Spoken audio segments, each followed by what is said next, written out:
On November 14, 2023, the Global Supercomputer TOP500 list was announced, with the U.S. frontier continuing to hold the top spot, while Chinese supercomputers dropped out of the top 10, sparking heated discussions in the global tech community. This change has raised questions and concerns about the development of Chinese supercomputers, while also reflecting the importance and influence of supercomputing in international technological competition. Through today's video, I am delighted to join the audience in focusing on and reflecting on the following issues. 1. Why did Chinese supercomputers drop out of the top 10 in this top 500 ranking? Does this imply a decline in China's strength in the supercomputing field? 2. The article mentions that Chinese supercomputers have already pioneered the release of E-level computers but chose not to make a public announcement. What considerations are behind this decision? 3. How do U.S. sanctions on China's supercomputing sector affect the development of Chinese supercomputers? What strategies does China have in response to these sanctions? Dear viewers, welcome to the Chinese channel. The field of supercomputing has always been regarded as a national key technology, with its powerful computing capabilities providing strong support for various areas such as scientific research, weather forecasting, and materials research. However, in the recent Global Supercomputer TOP500 rankings, China was surprised to find that, after many years, the US, Europe, and Japan almost dominated the top 10, top 500, while Chinese supercomputers, which have long dominated the list, were rarely heard from. What happened to Chinese supercomputers? It is easy to see that the best-ranked Chinese supercomputer on the list is Sunway Taihu Lite, even Taihu Lite, this time only ranked 6th, and the Tianhe, 2 of the National Supercomputing Center in Guangzhou almost dropped out of the top 10. With a ranking decline all the way, it is expected to fall out of the top 10 without any surprises when the supercomputer list is released half a year later, according to the plans of Europe, the US, and Japan. Has China's supercomputing really declined? Will Sunway Taihu Lite become the swan song of Chinese supercomputers? Is it because of the strong sanctions imposed by the US on Chinese chips, leading to the suppression of supercomputer development, similar to Huawei's abandonment of its smartphone business? Of course not. In the field of global supercomputing, competition has always been fierce. Countries are striving to occupy a leading position in computing power, technological innovation, and other aspects. However, surprisingly, the recent decline in the international rankings of Chinese supercomputing seems not to have caused much concern or reaction in the Chinese supercomputing community, showing a calm attitude. In contrast, the British media and related individuals have shown considerable concern about this, expressing strong interest in the dynamics of Chinese supercomputing, especially in those extraordinary supercomputers that have not been officially announced. According to British media reports, China successfully developed the world's first E-level, i.e., tens of billions of calculations per second, supercomputer, the Sunway Ocean Light, as early as March 2021. The computing performance of the supercomputer was 3 times that of the then top-ranked Japanese Fugaku supercomputer. Although this achievement is a technological milestone, China chose to handle it quietly and did not widely publicize it. In addition, China's research on supercomputers did not stop there. It is reported that 2 other E-level high-performance computers, Tianhe 3 and Shuguang E, have also completed the research and development stage but have not been widely publicized. The reason behind this approach is interpreted by the British media as follows: Chinese companies have begun to focus more on domestic market competition and have relatively reduced their attention to international competitors. This strategic shift reflects the confidence and maturity of China's supercomputing industry to some extent. The British media further elaborated on this mindset and linked it to a metaphor of Chinese table tennis. In the world of table tennis, China has long been in an absolute leading position, so much so that international level players often only reach the second-rate level compared to China. Therefore, top Chinese players naturally shift their focus to internal competition rather than paying too much attention to international matches. A similar trend seems to be emerging in the field of supercomputing, where Chinese supercomputing experts are more focused on domestic innovation and competition, aiming to maintain a long-term technological advantage globally. To some extent, this phenomenon also reflects the enhancement of China's scientific and technological strength and its independent attitude towards external evaluation systems. Although international rankings and recognition represent a certain degree of recognition of technology and achievements, for China, the real focus may be on promoting domestic technological progress and ensuring its leadership position in global competition. This self-driven development strategy may bring more breakthroughs to China's future supercomputing field and ultimately demonstrate its supercomputing strength in a more shocking way to the world. In discussing the global competition of supercomputers, China and the United States are undoubtedly heavyweight players. The United States is famous for its E-level supercomputers, but Chinese supercomputing technology is not lagging behind, and in some aspects, it has even surpassed its counterparts. Chinese supercomputers of similar levels have been in operation for more than a year, running two remarkable supercomputers simultaneously, Ocean Light and Tianhe 3. Among them, Ocean Light inherits the brilliance of the famous Taihu Light, which has won many world firsts, while Tianhe 3 has evolved from the famous Tianhe 2. However, from the situation last year, China seems to have lost interest in this performance ranking competition. This may be because China's two major supercomputer brands, Sunway and Tianhe series, have continuously topped the list for several years, creating brilliant achievements. Some even believe that the only supercomputer that could defeat Chinese supercomputers might be another supercomputer from a Chinese team's hands.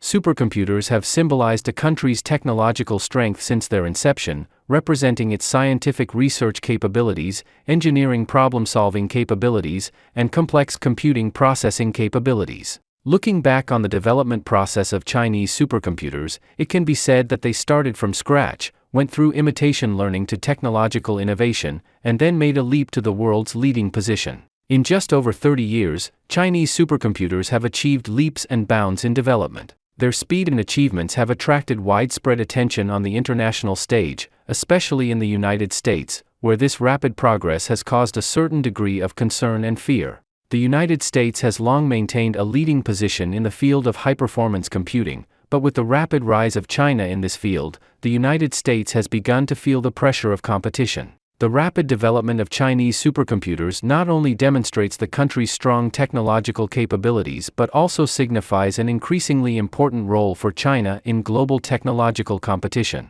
Today, China's research and application of supercomputers are no longer limited to pursuing rankings on lists but rather focus more on how supercomputing technology can provide strong support for the country's technological progress, economic development, and national defense security. This marks China's increasingly mature and confident attitude towards technological innovation.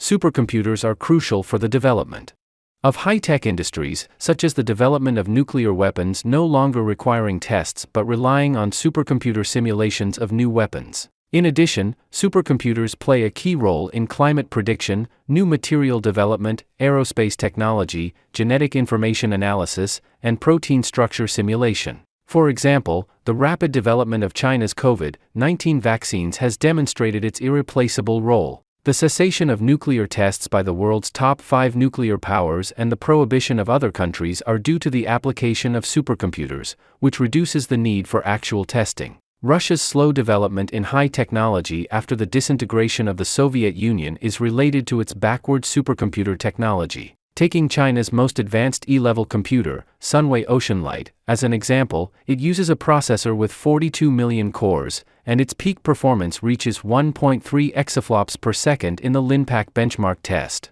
If this data is true, the peak performance of Sunway Ocean Light would exceed that of the US supercomputer Frontier, which ranked first in this list. China's Sunway Taihu Light supercomputer started operation a year earlier than its US counterparts and has released an E-level computer, developing along 3 technical routes, 2 of which have been successful, and the third completed prototype testing. Although the most advanced computer did not participate in the ranking, China still has 173 supercomputers on the top 500 list, accounting for 34.6%, maintaining the largest share. The US has decreased from 149 to 127, accounting for 25.4%. China and the US together account for 60% of the top 500 share, with Japan ranking third at 6.8%.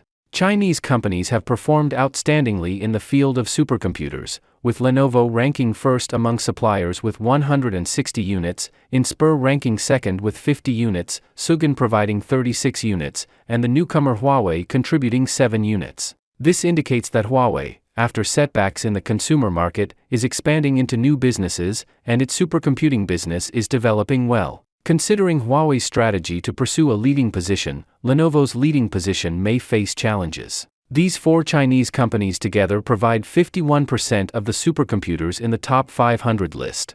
The United States views the development of Chinese supercomputers as a threat and imposes sanctions on them, but Chinese supercomputers are still making progress, such as the birth of E-level supercomputers. In order to develop quietly, China has stopped participating in international supercomputer rankings, similar to universities not participating in world rankings. Although China leads in hardware, it still lags behind in software, so it should continue to pay attention to international trends, learn, and absorb advanced technologies from abroad. Finally, let me summarize for the readers, hoping you have gained something, inspiration and thoughts. China needs to understand that supercomputing is a technology-intensive field, and its development cannot be separated from the progress of hardware and the innovation of software. In recent years, competition in these two aspects has become increasingly fierce internationally. Especially in hardware, due to the slowdown of Moore's law, the performance improvement speed of traditional CPUs and GPUs has slowed down, and new accelerators such as FPGAs and ASICs are gradually emerging. In this transition process, countries such as the United States, relying on their profound technical accumulation and strong capital investment, have gained certain advantages. China also needs to see that the sanctions imposed by the United States on the field of Chinese supercomputers have also had a certain impact on the development of Chinese supercomputers. These sanctions not only limit China's ability to obtain advanced hardware but also pose challenges to China in software optimization, system design, and other aspects. However, in the face of challenges, China has not stopped. On the contrary, it has done a lot of work in basic research and technological reserves in the field of supercomputing. For example, China has successfully developed processors with independent intellectual property rights and applied them on the Tianhe-3 supercomputer. These are important achievements of China's independent innovation in the field of supercomputing. In the future, with the gradual maturity of new computing technologies such as quantum computing and photon computing, the competition pattern in the field of supercomputers may undergo significant changes.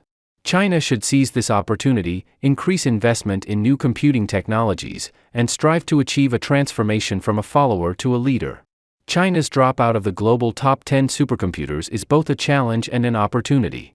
As long as China adheres to independent innovation and actively responds to challenges, the future prospects of Chinese supercomputers are still bright.